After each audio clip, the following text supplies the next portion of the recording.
And here, in this example, what I see is Jason Henderson gets an email from Betty Barnes, who ironically is also one of my 12 riskiest users.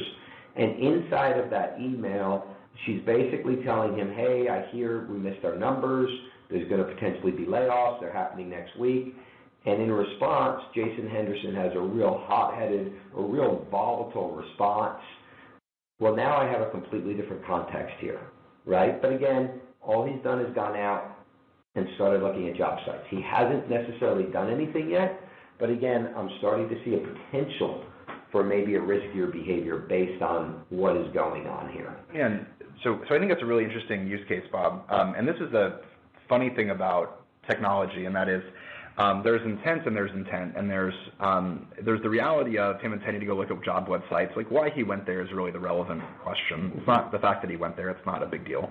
But I think the point that I would bring up with this is that there's a lot of ways to interpret this situation, and kind of a very dry analysis would be he sent an angry email, he's angry, he then went to job website, so he's acting on that anger. Well, the reality is that he wrote an angry email on a corporate email system.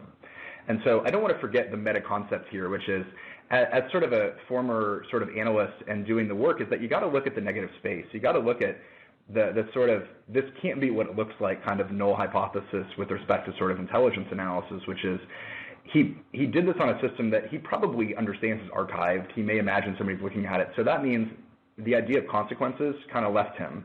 He didn't care that people saw it. He didn't care that this was recorded. And so he's clearly very emotional about it, but the reality is that he didn't go outside. He didn't go to somebody's desk. He's acting on this in a somewhat irrational but still kind of measured way. And so the reality here is that you'd want to watch it, you want to pay attention, but people get mad and people get calm. And so this is a situation where it's really valuable as a precursor. So the thing you want to catch here is the activity that he's doing and the risk that he presents is important. Knowing what to do next is really the important thing. And you can't prosecute somebody by going to a website. What you can do is interdict. So this is why your relationship with HR and legal is so important, because if this is truly something you're worried about, the point here is not to roll the guy up. The point here is not to fire him. You don't want to fire people for no reason. The point is that you may have an opportunity to switch gears and help this guy move forward versus move him out of the company. And circumvent events before it ever became an event. So here in this actual one, we will go back into the insider threat, and here I see a red. Again, red is jacking up that risk score a lot higher, a lot faster. I come back into that over-the-shoulder view, that DVR-like play. And one of the things that, when I say DVR-like play, that I would highlight, if you look on the bottom of the page, right underneath the screen, I see that little red bar. That red bar is the policy violation that triggered. So from here, I can rewind it or fast forward and see what was going on before or after an incident. Now, every one of these are customized by the individual company. Commercial users are typically about an hour. A lot in financial, it's not uncommon for me to see 6 hours, 8 hours of video capture before and after, depending on what you're looking at capturing. But on this one here, I can see the DVR-like functionality to fast forward and rewind.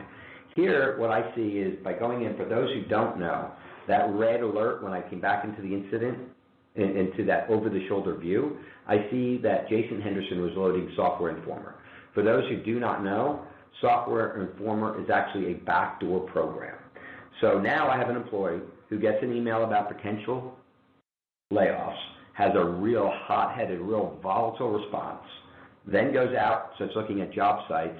Now he's in here loading up a backdoor program. Why is he doing this?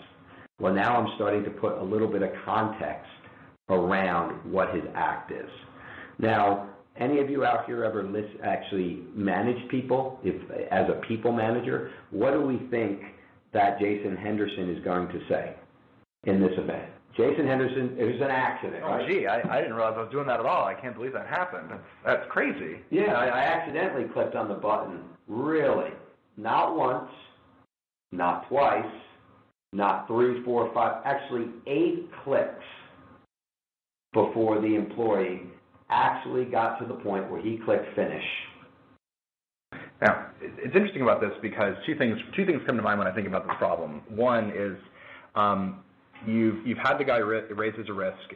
you've got some context around it, you've paid attention, and now you're seeing an escalation in behavior. So this person is really kind of going off the reservation because, you know, the reality is like he doesn't think about consequences. He's not thinking about what's going to happen to him because he continues to escalate that behavior. The other side of it is it tells two stories. It says, one, you know, the very clear human story about that person acting on emotion, acting on doing bad things. But it also looks at, should he have been able to install that software? Should he have been able to get it inside of your network? Like, you start asking other questions of this data because it tells you the story is a lot bigger than just this person. The story is about your enterprise. The story is about how you protect your endpoints. And so you can't use this as like just, let's go care about this guy. What else is it telling you?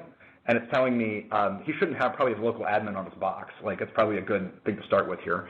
But the reality then is these programs tell you a lot more than just the sexy thing like what are our people doing and how are they behaving. It tells you a lot of underlying infrastructure information.